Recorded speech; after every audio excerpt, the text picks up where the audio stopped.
काल पडला गावाकडे एकदम धो पाऊस, पहिला पाऊस उन्हाळ्यातील.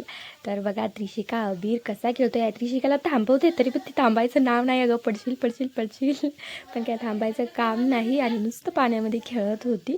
आणि खेळून खेळून मग एवढं थंड लागायला लागलं तिला की शेवटपर्यंत बघा व्हिडिओ, तुम्हाला समजेल मग.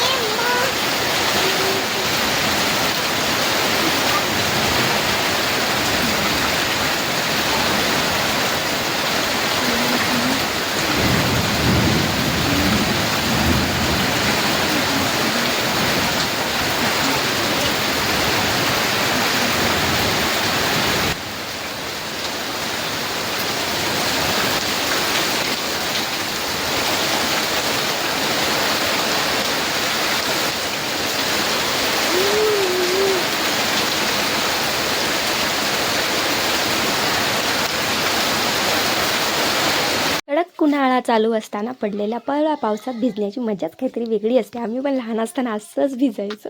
तर आम्ही तर आता मोठे झालो आहे तर भिजत नाही आहे. तर आमची मुलं भिजत आहेत बघा. त्रिशिकाला इतकं सांगितलं भिजू नको, तरी पण काय थांबायचं नाव नाही. अबीर राजे तर काय थांबतच नाहीत, त्याचा काही विषय नाही.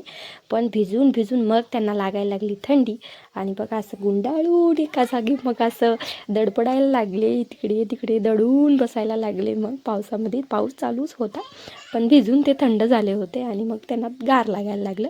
अबीर पण बघा, त्रिशिकांत पण बसा, मग दोघं पण झोपले माझ्या मांडीवरती मस्तपैकी. आम्ही पण असंच करायचो पावसाच्या दिवसामध्ये, मस्त भिजायचं वगैरे. आणि मग पाऊस चालू असला की कसं शेतात वगैरे कामं नसायचे, मग आई पण असं कामं वगैरे झाली की झोपायची, तर आम्ही पण आईपाशी असंच झोपायचो. सगळ्या जुन्या आठवणी आठवतात. खरंच लहान मुलांना जेव्हा आपण असं बघतो ना, तेव्हा आपलंच बालपण आपण जगल्यासारखं वाटतं. तर तुम्हाला आजचा ब्लॉग कसा वाटला मला नक्की सांगा. भेटूया नेक्स्ट व्हिडिओमध्ये. धन्यवाद.